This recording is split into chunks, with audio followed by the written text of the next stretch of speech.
Dalam Bapa dan Putra dan Kudus, amin. Bapa di surga, semoga rahmat-Mu menguatkan kami untuk tidak bersandar kepada sesuatu yang bisa punah, bisa hancur, bisa lebur.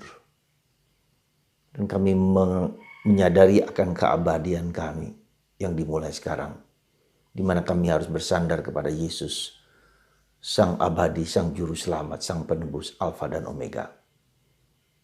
Berkatilah kami ya Bapa, demi Kristus Tuhan dan pengantara kami. Amin. Saudaraku terkasih dalam Kristus, dalam bacaan hari ini kita diingatkan akan kehancuran bait Allah yang dikagumi oleh banyak orang, oleh orang Yahudi. Kehebatan, kebesaran dan kemuliaannya, di mana Allah hadir di sana. Tetapi kemudian Yesus mengatakan itu pun akan hancur. Nah, Yesus mau mengatakan apa kepada kita? Apa yang nampaknya bahkan yang mulia sekalipun, yang luhur sekalipun, ya bahkan yang dianggap berasal dari Allah pun bisa hancur. Segala ciptaan semua manusia akan hancur, akan lebur. Bahkan mungkin kalau dikatakan gereja, bangunan gereja, ya mungkin juga bisa hancur, bisa lebur. Dan kerajaan-kerajaan besar pada waktu itu Romawi yang begitu besar, mega, Alexander Agung, Hitler, Mussolini, ya katakanlah kerajaan-kerajaan Turki yang pada waktu itu di mana Ottoman, Khalifah dan seterusnya hampir semua hancur lebur semua. Ya, Indonesia Presiden Soeharto yang 32 tahun juga hancur lebur. Ya, sekali lagi kita diingatkan akan apa? Akan sesuatu yang sementara gitu loh. Yang tak akan ada abadi selama ciptaan itu ada di dunia ini. Ya, kerajaan besar, bangunan besar, ya. Apa saja. Ya. Nah, karena itulah saudaraku terkasih, Yesus mengajak kita untuk melihat apa yang abadi. Dalam bacaan pertama hari ini ada kerajaan yang abadi, yang kekal, yang mulia, yang luar biasa. Dan yang menunjuk kepada kerajaan Kristus, kerajaan gereja. Yang gereja ini kekal, ya, abadi, yang tak terbuat dari besi, tak terbuat dari tanah, tak terbuat dari tembaga, tak terbuat dari perak atau emas. Ya, yang dibaca dalam bacaan pertama dari kitab Daniel. Ya. Nah, saudaraku terkasih, Yesus juga mengatakan itu semua akan lenyap. Bahkan akan ada gejala alam yang begitu luar biasa, yang sebelumnya tak dikira akan muncul semua. Dan menandakan adanya kedatangan Kristus yang kedua kalinya. Dan untuk itu ada orang-orang yang mengaku-ngaku sebagai Mesias penyelamat. Jangan percaya, hanya Yesus di dalam bersama Bapa dan Putra dan Roh Kudus. Ya. Maka saudaraku terkasih dalam Kristus, apa yang kira-kira perlu kita renungkan, perlu kita sadari dengan sungguh-sungguh? Bahwa segala-galanya itu fana. Segala-galanya itu sementara. Segala-galanya itu perjalanan. Ya. Maka kita perlu juga dengan perjalanan itu tidak pernah harus mencari sesuatu yang abadi, yang kekal. Ya. Itu yang pertama. Jadi hidup adalah suatu perjalanan. Kita ada waktu. Ada alfa dan omega. Ada awal dan ada akhir. Dan di dalam awal dan akhir itu hanya Kristus yang abadi. Nah, itulah saudaraku terkasih dalam Kristus, maka kita belajar untuk tidak terpaku, terikat dan terlekat kepada sesuatu yang bukan Allah. Entah itu kekuasaan, entah itu kesenangan, entah itu kehidupan, entah itu harta, entah itu apa sajalah yang boleh Anda sebut, yang seringkali tidak kita sadari bahwa itulah yang seharusnya kita lepaskan. Ya. Maka belajar untuk melepaskan apa saja yang mungkin menyenangkan bagi kita. Kita belajar melepaskannya. Ya.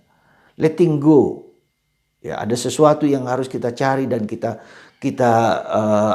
usahakan sebagai sesuatu yang abadi dalam diri kita.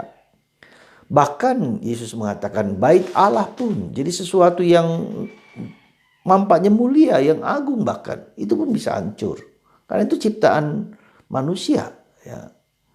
Ciptaan Allah pun, ciptaan Allah bagi kita pun akan hancur juga pada waktunya. Ya, apalagi ciptaan manusia. Ya. Saudaraku, ini mungkin bukan yang gampang, bukan yang mudah kita menyadari akan keterbatasan kita dan kerapuhan kita, karena mengingatkan kita akan sesuatu yang tidak langgeng dalam hidup ini. Ya, dan kita mengharapkan seolah-olah segalanya bisa langgeng, bisa abadi, nggak bisa juga, gitu loh.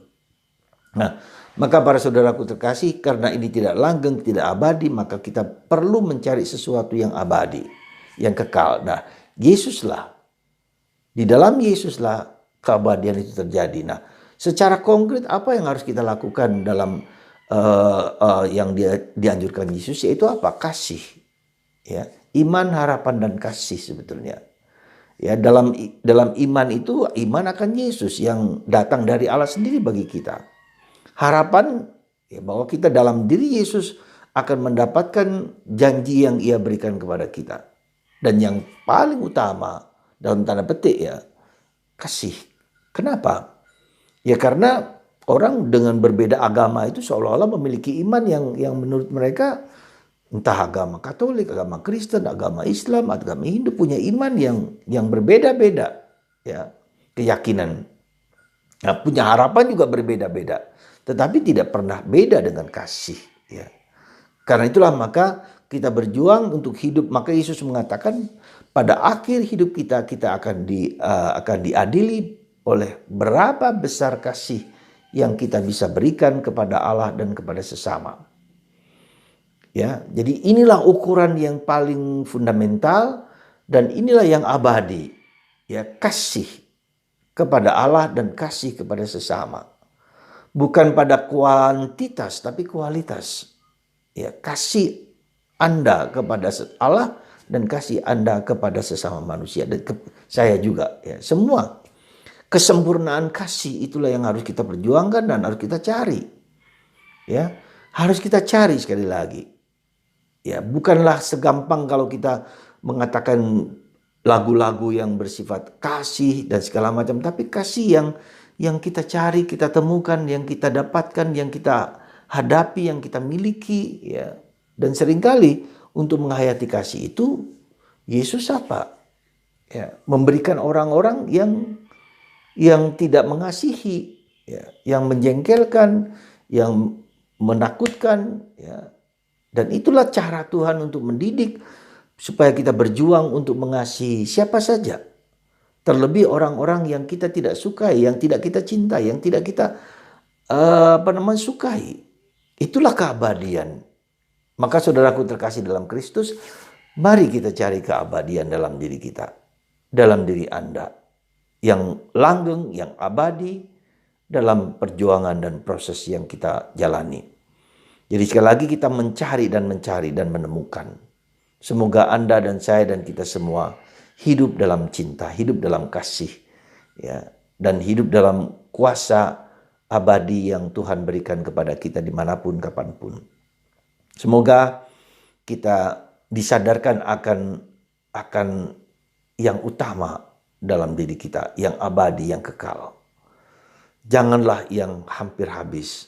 Janganlah bisa habis, janganlah yang bisa hancur, ya, yang sementara. Apa saja yang sementara yang diciptakan Tuhan. Semoga Anda menguatkan, semoga Anda kuat dan tabah dan berjalan dalam jalan yang Tuhan berikan, bukan apa yang manusia berikan. Tuhan memberkati kita semua dalam nama Bapa dan Putra dan Roh Kudus. Amin.